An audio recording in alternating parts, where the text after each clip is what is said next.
He is an amazing guy. I have known him for the last almost 20 years now. He is a licensed massage therapist and energy body worker. He graduated from Myotherapy College of Utah in both their basic and advanced courses.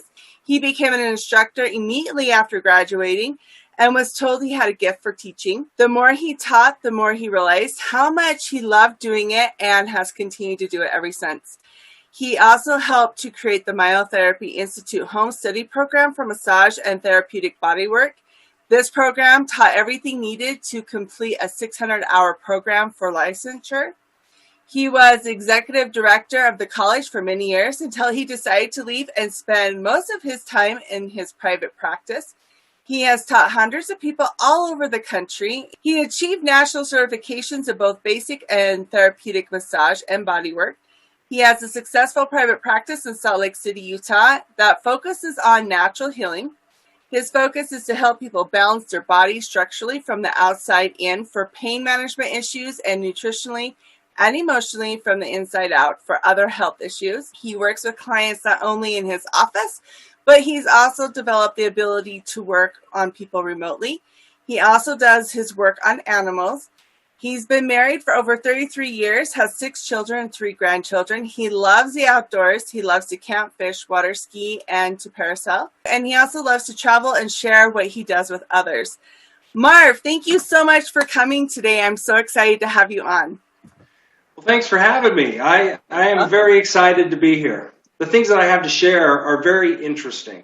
The more I learned about the body and how amazing it is, one of God's amazing creation. It's talking to us continually.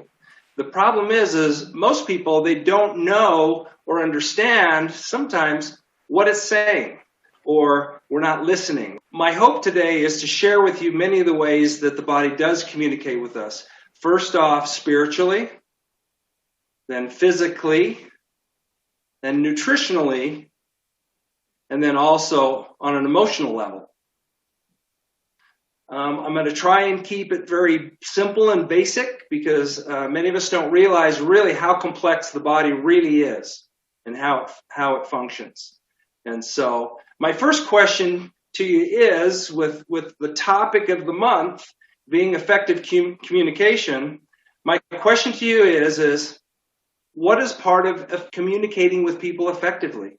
Well, I think a lot of times when it comes to communicating with other people, we step into assumptions or expectations or conditions, and we just assume that people know what we want or assume what they want from us. And so there ends up being miscommunication because we're not clearly communicating what it is that we desire or want from the other person, and vice versa.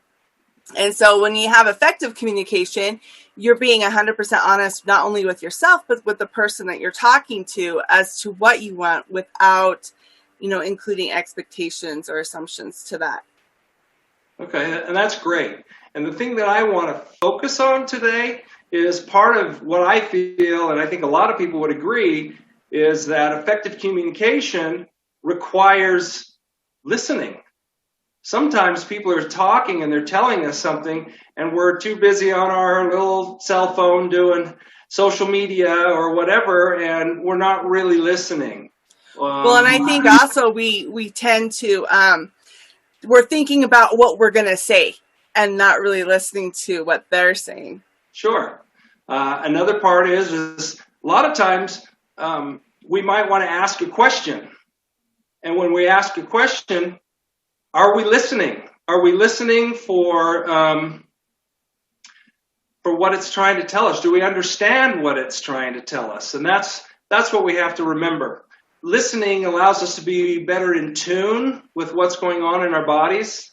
Again, asking questions and listening for the answers. Sometimes those answers, they may not come immediately. But if we think about something and we contemplate it throughout the day, often that answer might come later in the day.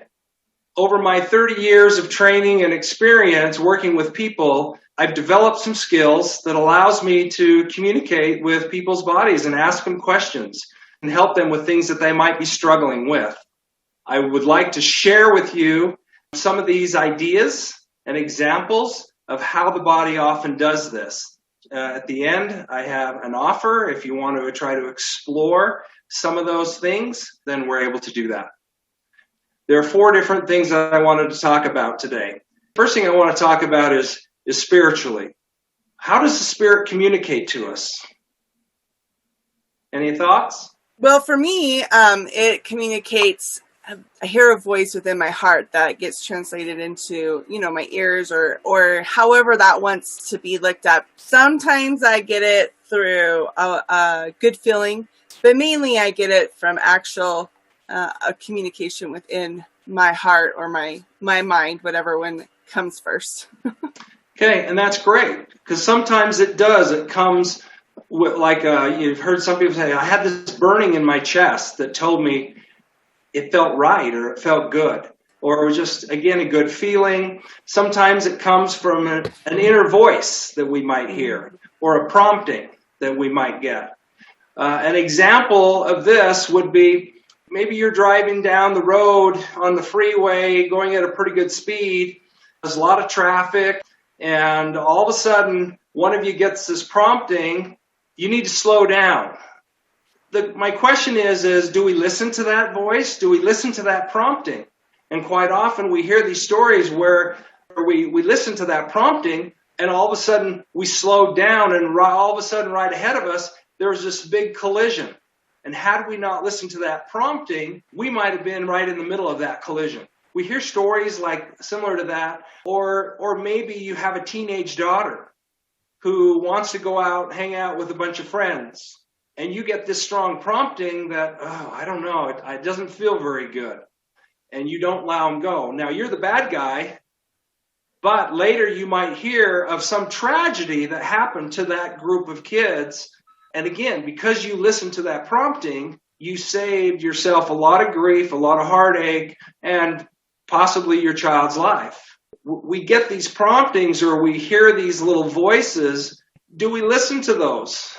Or a neighbor or a friend who might be struggling with some types of problems, and we get this prompting that, yeah, I feel strong that I need to call that person and see how they're doing. And then we call them and talk to them, and all of a sudden, yeah, gosh, I've really been struggling.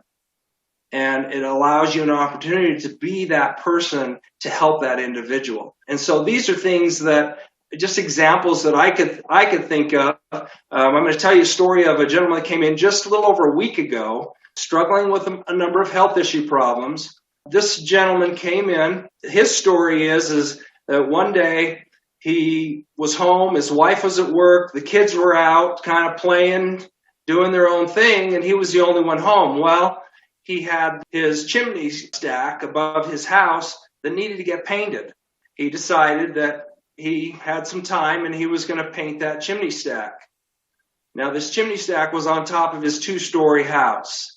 So he went and got his ladder, set up his ladder, gathered up all of his paint supplies, and just prior to getting on the ladder, he heard a voice saying, ooh, maybe you shouldn't get up on that ladder. There's nobody else home to help you if there's a problem.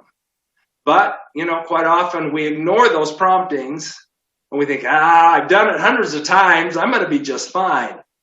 So he climbs up the ladder and gets up there, and guess what? You know what happened?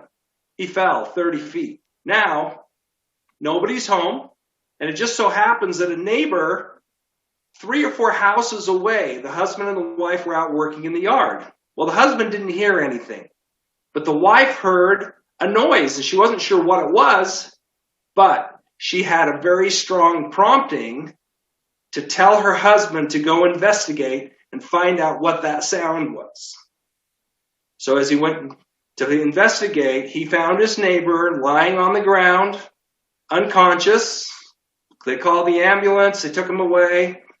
5 fractured ribs, a collapsed lung, was in the hospital for 3 weeks. And here, he was in my office holding on to this trauma still.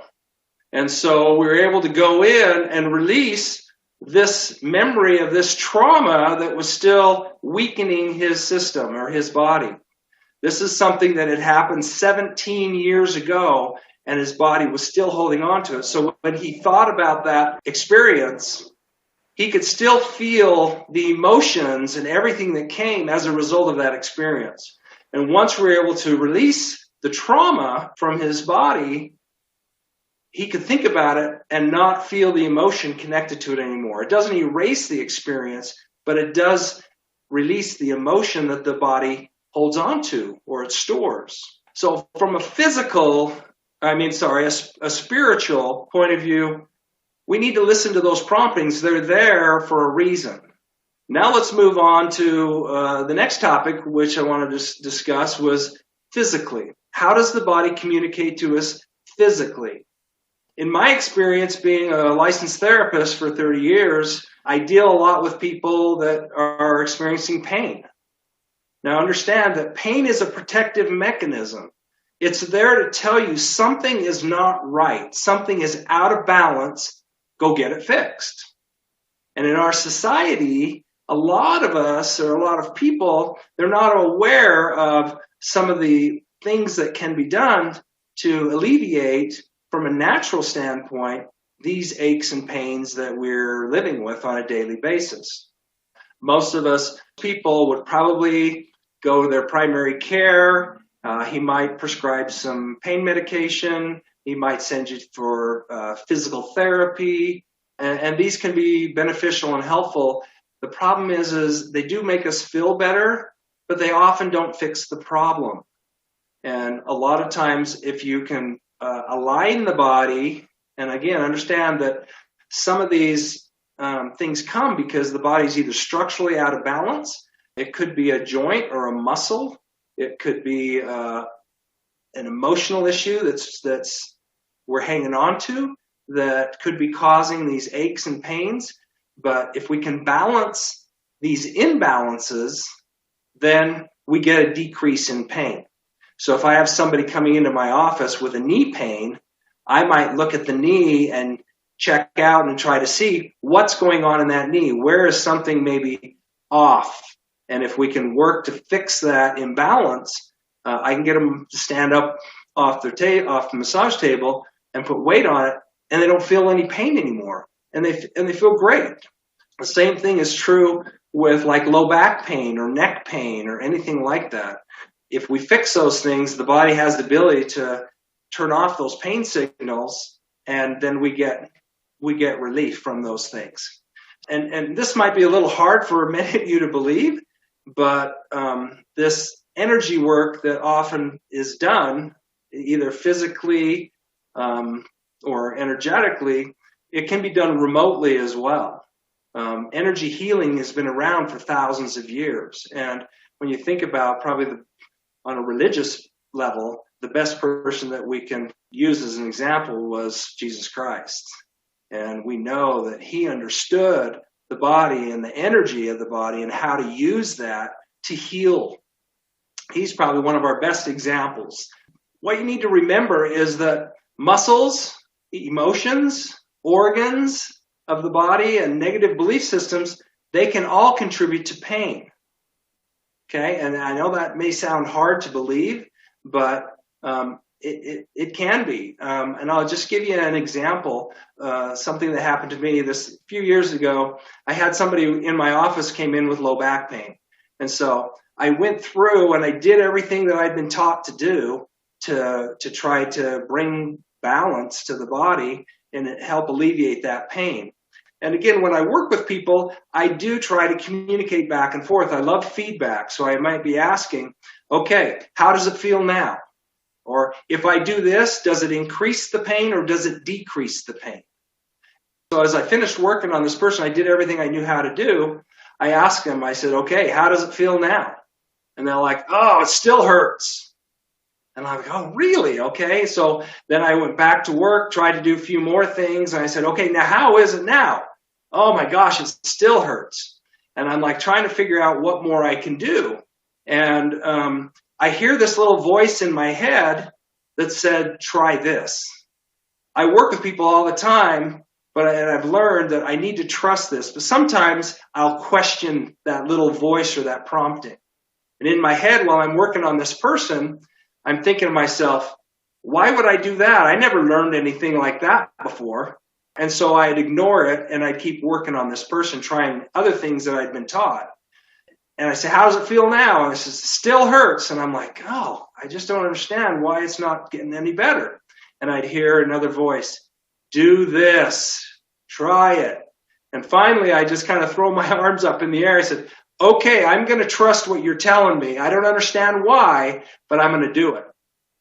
And I did exactly what it told me to do. And I said, how does it feel now? And they said, oh my gosh, it's gone. I can't believe it.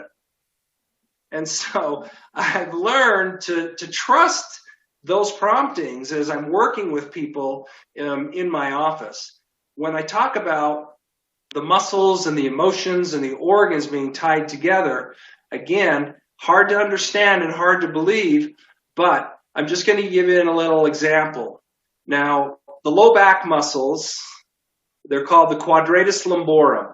You also have your IT band, which is the tensor fasciolata muscles, which is on your side of your thigh that go from your hips down to your knees. And then you have your hamstrings that are in the back of the thigh. Now, these are like hip stabilizing muscles. Again, in traditional Chinese medicine, they believe that the low back, these muscles associate with the large intestine. Now, if we're having bowel issues, digestion and bowel issues, then the way the body might try to communicate to you that I'm having an internal problem is by creating weakness in these muscles, and then they don't hold the skeleton in position or in place. And then we get more aches and pains. There are emotions that tie into the large intestine as well. And many of them tie into financial worries. And so if we're struggling financially in our lives, then again, we might be having more of these lower back discomforts or pains. The body can be affected. Now, I'm going to give you an example of a gentleman that came in once, and he was having pain in his rhomboid muscles. Now, the rhomboid muscles are located between the shoulder blades and the spine. Okay, that's where his pain was. And he came in, and in my training, I knew that the rhomboid muscles associate with the liver. And the liver organ emotionally ties into anger. I asked him, I said, hey, and this is a guy that's older, is in his late 60s. I explained to him that the muscles he's talking about deal with the liver, and the liver is the anger center of the body. Are you having any anger issues? He says to me, I have all kinds of anger issues. And I said, that's where your problem is. I didn't even start working to massage those muscles on his back. I worked directly with releasing the anger that he had been carrying. By the end that we released the anger, his comment to me was, he says, oh my gosh, this is interesting. I said, why? What's going on? And he says, you haven't even touched my back yet, and I can already feel those muscles starting to relax. The body is an amazing thing. And again, we just need to understand what it's telling us. Sometimes, again, we do things that we think we're going to be okay, and we end up traumatizing the body. I'm going to give you another quick example of this physical pain. One of my clients that I've got coming in now, she's in her 80s. When she was in her 50s, they were doing some remodeling work in their house. And she was trying to help her husband, and they were doing some sheetrocking. And I don't know, anybody that's worked with sheetrock knows how heavy that can be, right?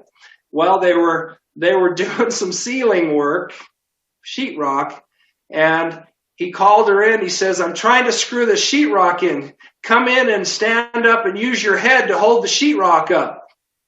And she stood there with sheetrock sheets on her head, trying to lift it up and hold it in place while he tried to screw them in. Well, over a period of time, you need to understand that that was very stressful for her body, and a lot of her muscles and things, they just couldn't handle the stress. And as a result of that trauma to her body, it created compressed discs in her spine. She ended up later having neck surgeries, back surgeries for the pain that she was experiencing. And then later she had it's called a pain stimulator implanted in her back. And what these pain stimulators do is they get charged, and then they create a vibration, that kind of breaks up the pain signals, kind of like a TENS unit or something like that. And so they get relief for maybe 3 or 4 hours. And then they have to recharge it again. Just wasn't giving her the relief. Then she went to opioids. And she did that for years, and it didn't like how that was making her feel. Finally, over years and years of frustrations and living with these pains, a good friend of hers referred her in to come see me. And so she came in, and we started balancing her body, and she started to feel better. And she couldn't believe the difference in how she was feeling. Now, is she always 100% pain-free? No, not always. But she's got herself off of the opioids because, one, she doesn't like the way it makes her feel. We're able to help her monitor some of her pain levels, or not monitor, but manage some of her pain levels. And, she does different things to try to do that more from a natural basis rather than relying on pain medication. And so again, there are techniques and things that can be done without relying on having to do drugs and things like that. So the next thing I'd like to talk about is nutritionally, and how nutritionally these things can be very important to the body as well. Now, from a nutritional standpoint, you need to understand that the body uses vitamins and minerals to fuel the body and give us energy. And if we're not eating well and we've got a poor diet, we can't have a lean, mean running machine. Okay? We just can't. If we're not giving the body the nutrients we need, it's like putting bad gas in your car, but still expecting high performance. It's not going to happen. It might be forgiving for a little while, but over time, it's wearing and tearing, and then we get a lot of breakdowns and a lot of problems when it comes to like our cars and stuff. If we've got poor diet, then it doesn't work well. It just can't do it. The question we ask here is, how does the body communicate to us for nutritional issues? Well, it might cause cravings for certain foods, and those cravings aren't always positive cravings. Let's take sugar, for example. How many people crave sugar on a regular basis? Is that helping us in a positive way? Usually not. Sugar is very unhealthy to the body, attacks the joints, creates a lot of, we believe, arthritic problems, those types of things. But it also weakens the system, its immune system. And so some of those things are not great. But often we gravitate to salty foods, and that might be an indication that the body is trying to tell you you're lacking in sodium. Let's say you're having leg cramps and charley horses, and you don't understand why. Well, the body is trying to tell you need to up your calcium and your magnesium, and maybe your potassium levels are off. And sometimes we might even take something and we don't notice a difference. And unfortunately, sometimes we're taking a product that doesn't work well with our system energetically. And so sometimes we have to find the right one. And once we do, then we notice a big difference. But also, how many people rely on sleep helps because we have a hard time going to sleep at night, or we're having anxiety issues, or we're having depression issues? Some of these are nutritional imbalances that can be very easily fixed without relying on medication. Sleep problems could be as simple as low calcium and low magnesium, because your serotonin levels are critical, good serotonin levels, for sleeping well at night. And if your levels are low, then again, we're not going to sleep well at night. And if we can increase those serotonin levels, then all of a sudden we notice we're sleeping better, we're staying asleep, we're waking up more refreshed in the mornings when we get up. The foods and things that we eat can dramatically affect things that happen to us in our lives. Sometimes we overeat certain foods. As we eat, we like what we like, and we often eat it again and again and again. We overeat that food, and sometimes we don't realize that if we overeat certain foods, there's often sensitivities that are created. We can, how does the body speak to you when it comes to like a food sensitivity? Well, it might be a food allergy. Or you might have sinus congestion when you have dairy, or when you have corn or oats, or certain foods that tend to be more allergy-forming foods. How's the body trying to tell us that we're sensitive to that food is, well, after we eat it, later that day or the next morning, we might be very congested. We might get really tired after we eat a particular food. And that fatigue and tiredness is the body trying to tell you, wow, I'm having a hard time digesting this food, and it's drawing all energy resources from the rest of the body to help digest that food, and we get really fatigued and tired. Or it might just be a stomach pain. Oh, man, that's not sitting well with me in my gut. So there are these different ways that things are communicating to us. And a lot of my clients often will have issues or problems, and they'll call me and say, oh, man, I'm struggling. Can you just tap into my body and energy and just ask maybe what's causing this feeling? And I'll give you an example. One of my regular clients has some friends that have a timeshare in Mazatlan, and every year they would go to Mazatlan and stay at this resort. And so anyway, about 3 or 4 days into her couple of weeks being gone, she sends me a text. She says, hey, Marv, can you tap into my system? I'm not doing well. My energy is down. My stomach's not doing great. I don't know what it is, what's changed, but can you kind of tap in and ask my body what's going on? And I said, sure. I went through this process, asking her body what was going on, and it told me that she was having a sensitivity to eggs. She was having a food sensitivity, and it was to eggs. And so I called her back, and I said, hey, your body says you're having a sensitivity to eggs. Is there any chance you've had more eggs than usual? She says, oh my gosh, you got to understand that this resort that we're staying at, breakfast buffet every morning, and those of you that have done those breakfast buffets, eggs Benedict, scrambled eggs, egg omelets. I mean, in any way you can think of an egg being cooked, it's there. And so you're having eggs just about on a daily basis. But the problem is most people can only process so many eggs in a week. And if you're exceeding those levels, then it can create problems. The same thing with grains. If we're overdoing with grains, that can create problems as well. So now when we talk about the emotional side of things, understand how the body can communicate to us emotionally. Now understand that whatever we believe subconsciously is what the conscious mind creates. Our beliefs can be created by things that we've been told, or in our upbringing as a child, somebody has said things over and over to us again and again, and we've heard it enough that we give it power and give it truth. You're so stupid. You're dumb. You can't do anything, and you hear that enough, sometimes on a subconscious level, we begin to believe it. And so it's important that we're not giving the subconscious mind so much power when it comes to our beliefs. First off, we learn how the body communicates by asking the subconscious mind a particular question. It answers us in the form of numbers. Those numbers often come to us on a scale of 0 to 10. 10 meaning there's complete truth to a given statement. 0 means there is no truth to that statement. And so we can ask the subconscious mind these questions, and what we do is we listen for a number that pops into our head. That is the subconscious mind telling you how powerful that belief, or how much power we are giving that belief or that emotion. And so, for an example, if we were to ask our subconscious mind a question like, I'm stressed, and you are stressed, you might hear a 10 pop into your head.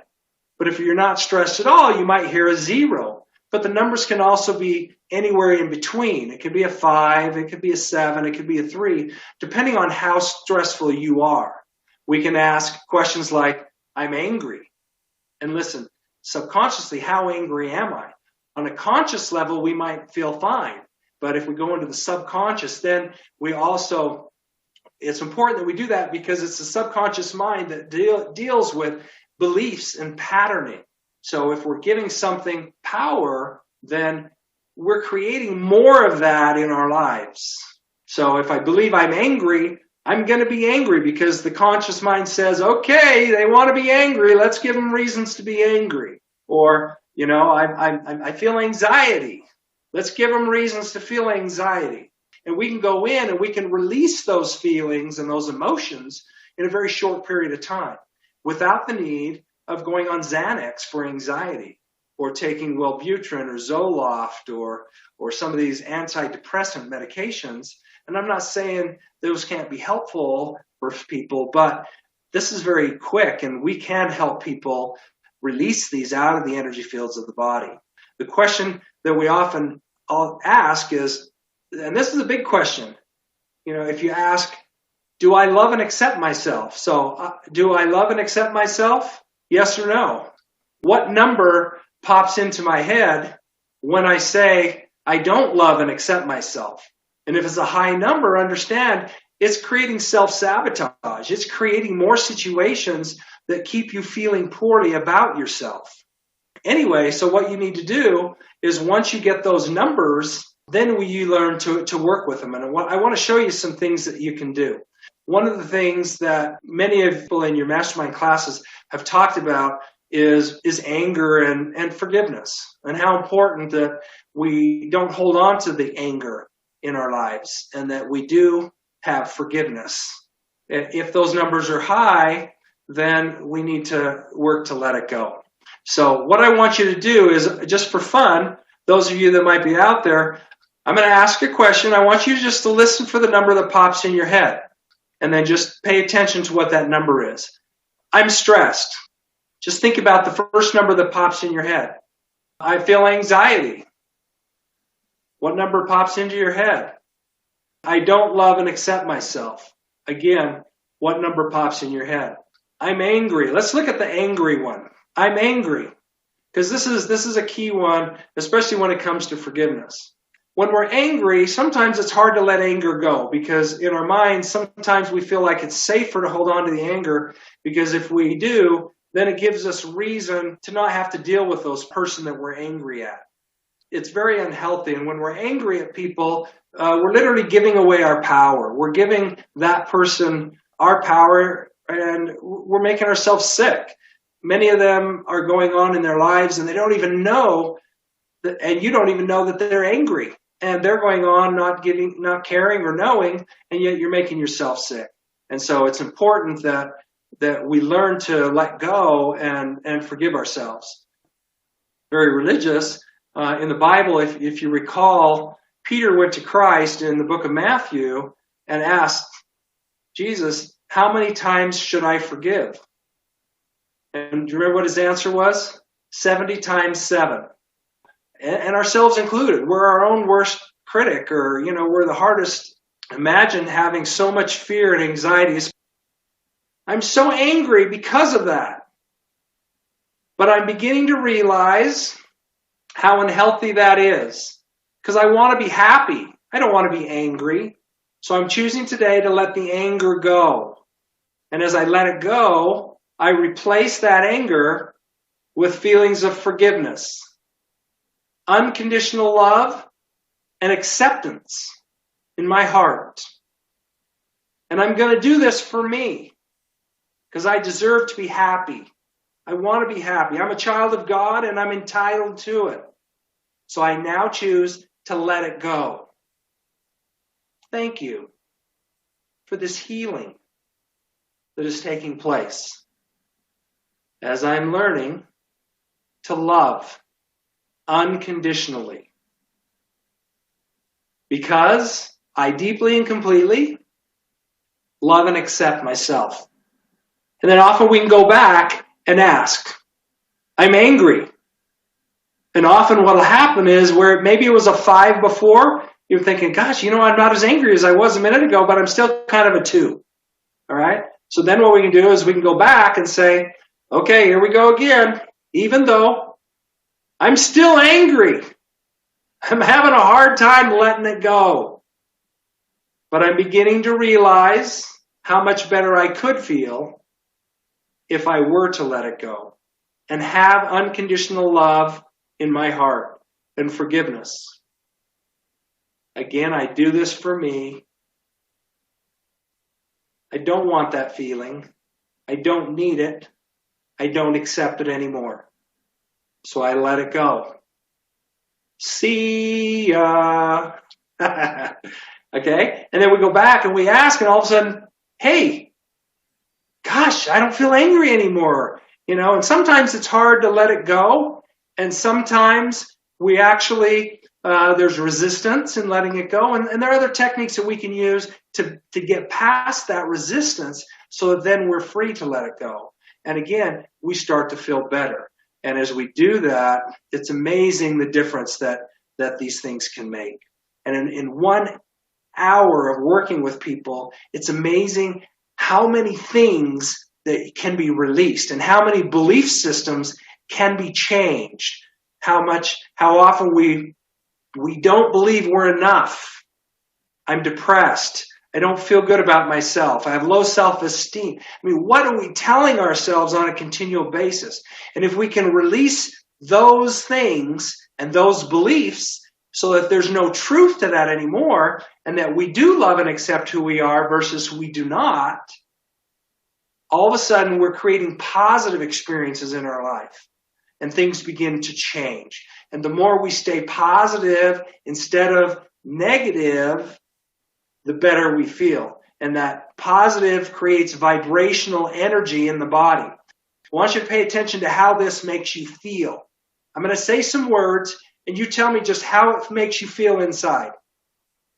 Depression, sadness, anxiety, guilt, grief, anger. How do you feel? Can you kind of feel sadness? It feels pressure. It feels yucky. And if we're holding on to those beliefs and that energy all the time, I mean, think about people you know that are in that energy all the time. Do you want to be around those people? No, because they're going to draw your energy and they're going to suck you dry, so to speak. Now think about this. How does this make you feel? Happiness, joy, love, gratitude, amazing. Can you feel the difference, the energy that comes with that? How good it feels? And you want to be a part of that. And this last example is, I want you to pay attention to how your body feels when you do this little exercise. Just pay attention to your whole system. I want you to smile as big as you can smile and just feel what's going on in your body and how good that feels. You feel your internal organs, they almost feel like they're lifting. Can you feel it? Now what I want you to do is I want you to just do the biggest frown you can do. And you feel everything sink and drop into your lap, all those internal organs, and we're sad and depressed and all those ugly emotions all the time. Understand, you cannot feel good. The systems and the organs, they can't work the way they need to if we're giving those negative beliefs and energy so much power. And that's why it's important that we release those. Allow us to be positive and focus and forgive ourselves things from the past, emotionally, physically, helping nutritionally. I mean, again, I work with animals. I met animals feel emotions. And I've got amazing stories of horses and dogs and cats and animals that I've worked with that from an emotional level are different animals now. They perform, these racehorses I've worked with, they perform totally differently and they're winning in these races that they're involved in. And it's amazing. But again, you have to listen. You have to remember the body is continually communicating, but are we understanding? Are we listening? Do we know what it's telling us? That's one of my expertises is as I teach people, is I can help them understand their body and what it's trying to tell them, where they might be lacking, what emotions they might be holding on to that are not serving them in a positive way, and it could be making them sick. I just love talking about these things because the body, this is one of God's amazing creations.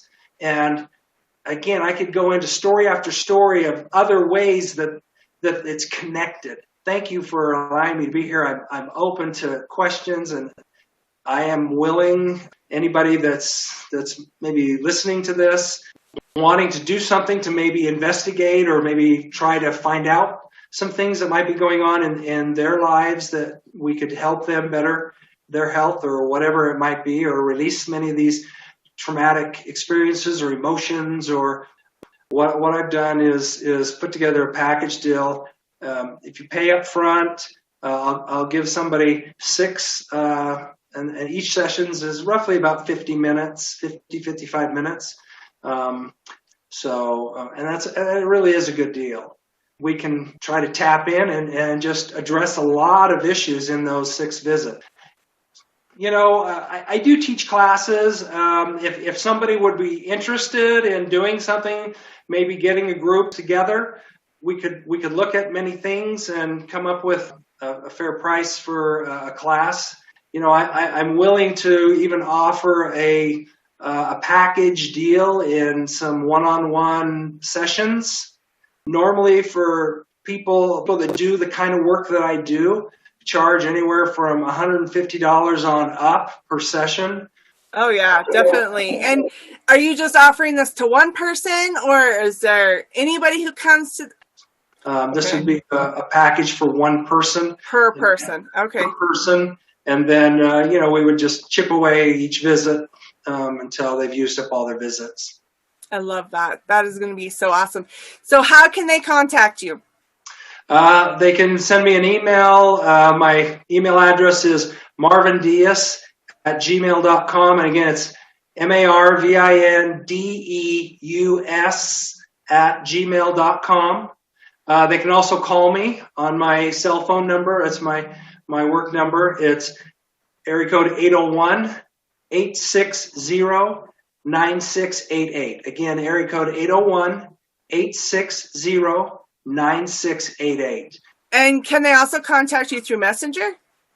Sure. Yeah. Okay. On Messenger, Facebook, that'd be great. Thank you for allowing me to be here.